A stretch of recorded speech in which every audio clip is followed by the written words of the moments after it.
நம்பகத்தன்மையான செய்திகளுக்கு RTM. வணக்கம், நான் ஜெயமுருகன் சந்திரன். முதலில் முதன்மை செய்திகளை காண்போம்.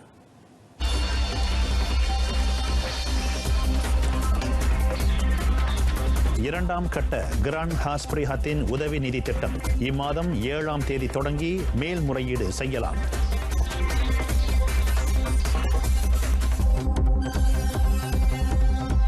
நாட்டின் நிதி கையிருப்பு 43,650 கோடி ரிங்கிட்டாக அதிகரிப்பு.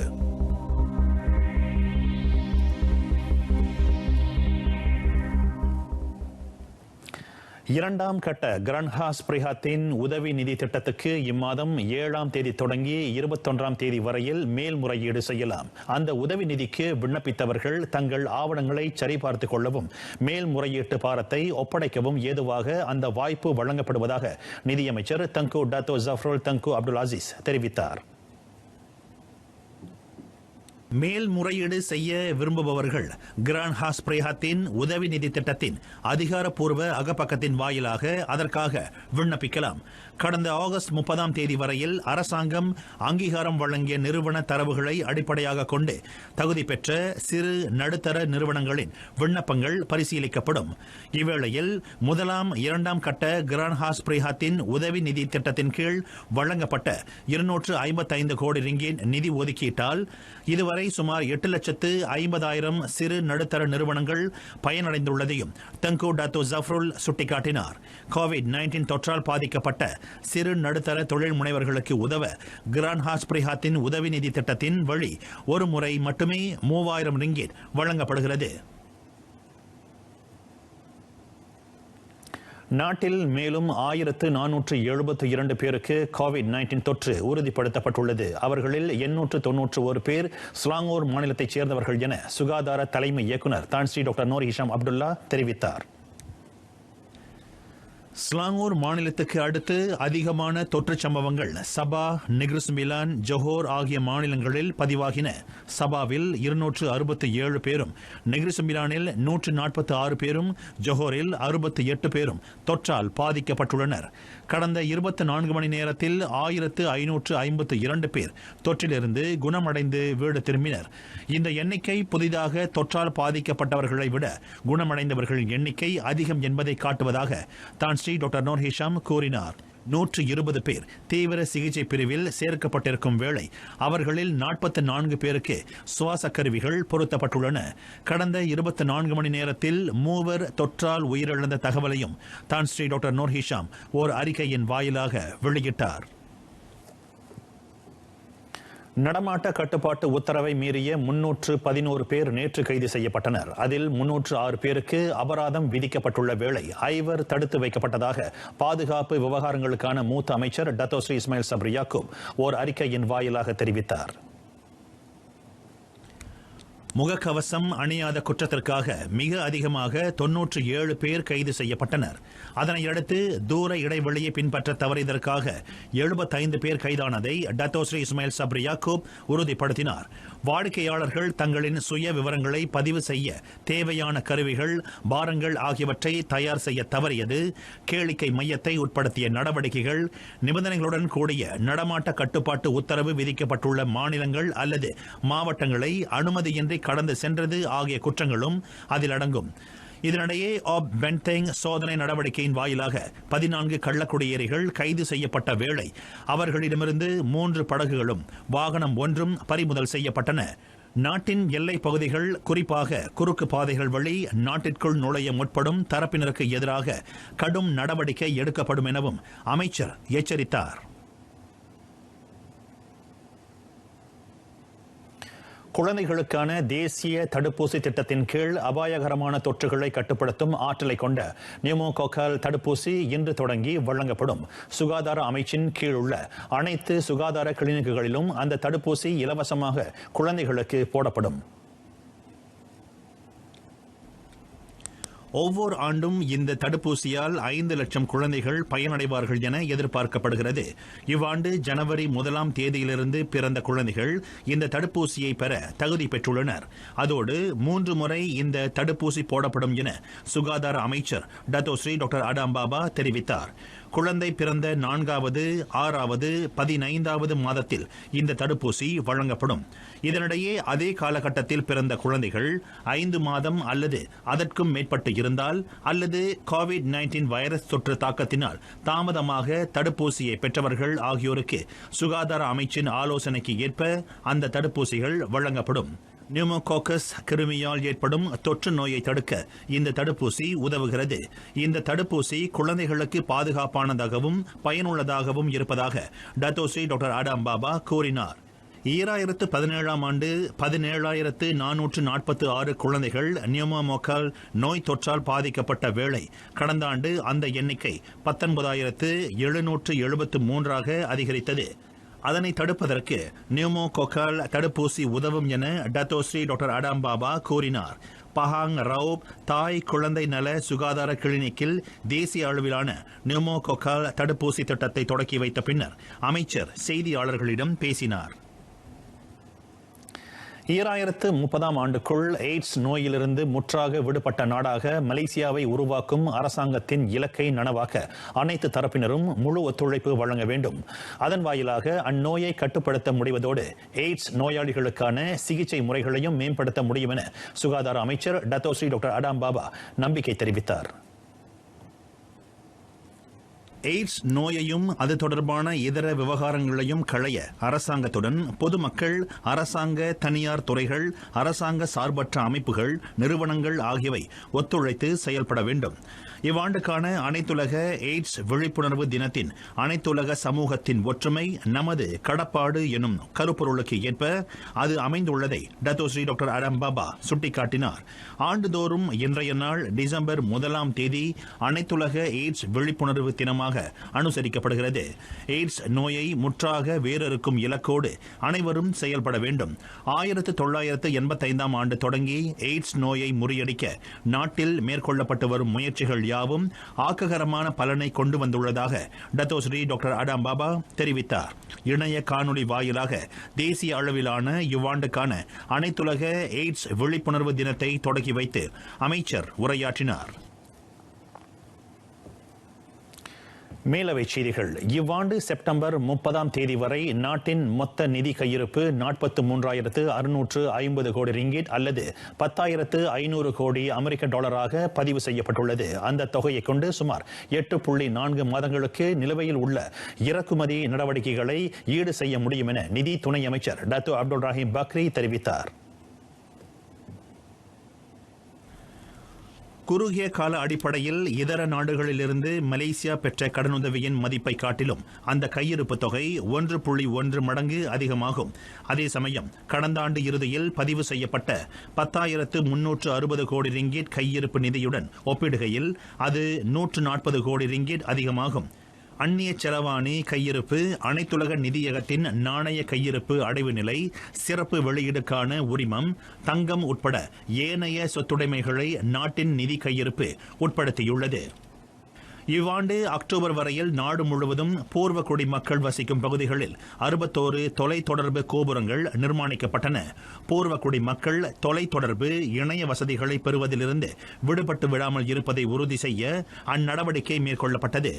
இந்நிலையில் இதர 8 கோபுரங்களை நிர்மாணிக்கும் பணிகள் அடுத்த ஆண்டின் முதல் காலாண்டுக்குள் நிறைவடையும் என தொடர்பு பல்லூடக அமைச்சர் டத்தோ சைஃபுடின் அப்துல்லா நம்பிக்கை தெரிவித்தார். வடகிழக்கு பருவக்காற்றை எதிர்கொள்ள நாட்டில் 5,422 தற்காலிக துயர் துடைப்பு மையங்கள் அமைக்கப்பட்டுள்ளன. குறிப்பாக சம்பந்தப்பட்ட மையங்களில் ஒரே நேரத்தில் குறைந்தது 200 பேர் வரையில் தங்க முடியும் என பிரதமர் துறை அமைச்சர் டத்தோஸ்ரீ முகமது ரிஸ்வான் மட் யூசுப் தெரிவித்தார். வெள்ளத்தை எதிர்கொள்ள மாநில, மாவட்ட பேரிடர் நிர்வாக செயற்குழு, பொது தற்காப்பு படை ஆகியவற்றின் வாயிலாக நிதியுதவி பெறப்படும் எனவும் அவர் சொன்னார். மனநல பிரச்சினைகளை களையும் முயற்சிகளில் மகளிர் குடும்ப சமூக மேம்பாட்டு அமைச்சு கூடுதல் கவனம் செலுத்துகிறது. கோவிட்-19 நெருக்கடி காலத்தில் மன உளைச்சலுக்கும் அழுத்தத்திற்கும் ஆளாகும் தரப்பினருக்கு உதவும் பல்வேறு திட்டங்களும் அதில் அடங்கும் என மகளிர் குடும்ப சமூக மேம்பாட்டு அமைச்சர் டத்தோஸ்ரீ ரீனா ஹருன் தெரிவித்தார். குறிப்பாக தாலியான் காசி உட்பட பல்வேறு அணுகுமுறைகளின் வாயிலாக மக்களுக்கு ஆலோசனைகள் வழங்கப்பட்டு வருவதை அவர் சுட்டிக்காட்டினார். கடந்த ஆண்டை போல சுஹாகாம் மனித உரிமை ஆணையத்தின் ஆண்டறிக்கை தொடர்பான விவாதத்தை நாடாளுமன்ற கூட்டத்திற்கு கொண்டு செல்ல அரசாங்கம் உத்தேசிக்கவில்லை. மாறாக நிலுவையில் இருக்கும் அரசாங்க விவகாரங்களுக்கே முன்னுரிமை வழங்கப்படும் என பிரதமர் துறையின் சட்ட விவகாரங்களுக்கான அமைச்சர் டத்தோ தக்கியுடின் ஹசான் தெரிவித்தார். லம்பாஹ் பந்தாய் நாடாளுமன்ற உறுப்பினர் அஹ்மத் ஃபாமி முகமது ஃபாசில் எழுப்பிய கேள்விக்கு அமைச்சர் இவ்வாறு பதிலளித்தார். ஜோஹரில் 55 அரசாங்க கட்டடங்கள் அல்லது தளங்கள் இன்னமும் தீயணைப்பு மீட்புத் துறையின் அங்கீகார சான்றிதழை பெறவில்லை. எனினும் தீ விபத்துக்கான பாதுகாப்பு நடவடிக்கைகள் குறித்த அறிவிப்பு கடிதங்கள் சம்பந்தப்பட்ட கட்டடங்கள் அல்லது தளங்களின் உரிமையாளர்களுக்கு அனுப்பப்பட்டு விட்டதாக வீடமைப்பு ஊராட்சி துணை அமைச்சர் இஸ்மாயில் முத்தாலிப் தெரிவித்தார். பாதுகாப்பு நடவடிக்கைகள் தளம் அல்லது கட்டடத்திற்கு ஏற்றவாறு சற்று மாறுபடும் எனவும் அவர் சொன்னார். செனட்டர் டத்தோ தி மோகன், செனட்டர் டத்தோ அக்னான் எத்தோக் ஆகிய இருவரும் இன்று இரண்டாவது தவணையாக மேலவை உறுப்பினர்களாக பதவி உறுதிமொழி எடுத்துக் கொண்டனர். மக்களவைத் தலைவர் தான்சி டாக்டர் ரைசியாத்தி முன்னிலையில் அவர்களின் பதவியேற்பு சடங்கு நடைபெற்றது. மாயிகா துணைத் தலைவருமான டத்தோ தி மோகன் 2017 ஆண்டு நவம்பர் மாதம் 16 தேதி முதல் முறையாக மேலவை உறுப்பினராக நியமிக்கப்பட்டார். Perjuangan saya ini mainly untuk rakyat lah, rakyat. Dan sekarang ni isu yang apa kita tengok tu isu COVID, salah satu isu COVID yang mana kita boleh mengatasi cara macam mana kita boleh mengatasikan wabak COVID ini lah. Kelantan தும்பாட்டைச் சேர்ந்த 58 வயது அக்னான் 2016 ஆண்டு December 15 தேதி முதல் முறையாக மேலவை உறுப்பினராக பதவியேற்றார். Siam இன மக்களின் பிரதிநிதியான அவர் தமது சமூகத்தைச் சேர்ந்தவர்கள் எதிர்நோக்கும் பிரச்சினைகளுக்கு தீர்வு காணும் முயற்சியில் தொடர்ந்து ஈடுபட போவதாக கூறினார். மலேசிய தாய்லாந்து எல்லை பகுதியில் நிகழ்ந்த துப்பாக்கிச் சூட்டு தாக்குதலில் சம்பந்தப்பட்டவர்கள் என நம்பப்படும் 22 பேர் விசாரணைக்காக தடுத்து வைக்கப்பட்டுள்ளனர். அவர்களில் 18 பேர் மலேசியர்கள், எஞ்சிய 4 தாய்லாந்து நாட்டவர்கள் என புக்கிட் அமான் குற்றப்புலனாய்வுத்துறை இயக்குநர் டத்தோ ஹுசைன் முகமது தெரிவித்தார். தடுத்து வைக்கப்பட்டிருக்கும் அந்த 22 பேரும் 19 45 வயதுக்கு இடைப்பட்டவர்கள். இந்நிலையில் தாய்லாந்தில் இருக்கும் மேலும் 3 மலேசியாவுக்கு அனுப்பி வைக்குமாறு அந்நாட்டு போலீஸை கேட்டுக் கொண்டுள்ளதாக டத்தோ ஹுசைன் முகமது கூறினார். நவம்பர் 24 தேதி மலேசியாவுக்கும் தாய்லாந்துக்கும் இடையிலான எல்லைப் பகுதியில் உளவு நடவடிக்கையில் ஈடுபட்டிருந்த நாட்டின் பொது தற்காப்பு படை வீரர்களை குறிவைத்து இரு கடத்தல் கும்பல் தாக்குதல் நடத்தியது குறிப்பிடத்தக்கது. இதனிடையே அச்சம்பவம் தொடர்பில் கைது செய்யப்பட்ட தாய்லாந்து நாட்டைச் சேர்ந்த 3 தடுப்பு காவல் மேலும் 1 வாரத்திற்கு நீட்டிக்கப்பட்டுள்ளது. விசாரணைக்கு உதவும் பொருட்டு இம்மாதம் 8 தேதி வரை அவர்களை தடுத்து வைக்க பர்லேஸ் கங்கார் உயர் நீதிமன்றம் அனுமதி வழங்கியது. காலை மணி 9:05 வாக்கில் 34 வயதுக்கும் 38 வயதுக்கும் இடைப்பட்ட அம்மூவரும் நீதிமன்றத்திற்கு கொண்டு வரப்பட்டனர். குற்றவியல் சட்டத்தின் 302வது பிரிவின் கீழும் 307வது பிரிவின் கீழும் அவர்களுக்கு எதிராக விசாரணை மேற்கொள்ளப்படுகின்றது. கடந்த வாரம் செவ்வாய்க்கிழமை மேற்கொள்ளப்பட்ட அந்த தாக்குதல் தொடர்பில் இதுவரை 22 பேர் கைது செய்யப்பட்டுள்ளனர். கத்தும் இலைகளை கடத்தும் நடவடிக்கையில் ஈடுபட்டதாக நம்பப்படும் முக்கிய நபர்கள் சிலரும் அதில் அடங்குவார்கள்.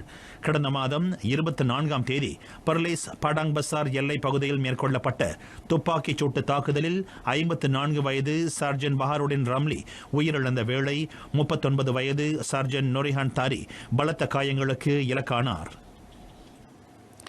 நிதி மோசடியில் ஈடுபட்டதாக நம்பப்படும் மூத்த வழக்கறிஞர் ஒருவருக்கு எதிராக ஸ்லாங்கூர் ஷா அலாம் செஷன்ஸ் நீதிமன்றத்தில் இன்று 4 குற்றச்சாட்டுகள் சுமத்தப்பட்டன. எனினும் 52 வயது பி நடராஜன் தமக்கு எதிரான குற்றச்சாட்டுகளை மறுத்து விசாரணை கோரினார்.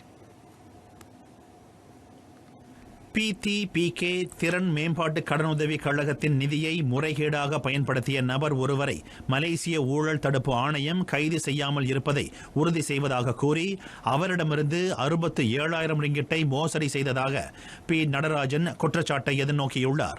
2017 ஆண்டு செப்டம்பர் 18 தேதி தொடங்கி நவம்பர் 1 தேதி வரையில் காஜாங்கில் உள்ள 2 வங்கிகளிலும் கார் நிறுத்துமிடத்திலும் அவர் அக்குற்றங்களை புரிந்துள்ளார். குற்றம் நிரூபிக்கப்பட்டால் 10 ஆண்டுகளுக்கு மேல் போகாத சிறை தண்டனையும் பிறம்படியும் அபராதமும் விதிக்கப்படலாம். 50,000 ரிங்கிட் உத்தரவாத தொகையுடன் தனிநபர் உத்தரவாதத்தின் பேரில் பி. நடராஜன் இன்று விடுவிக்கப்பட்ட வேளை இவ்வழக்கு விசாரணை ஜனவரி 22ஆம் தேதி செவிமடுக்கப்படும்.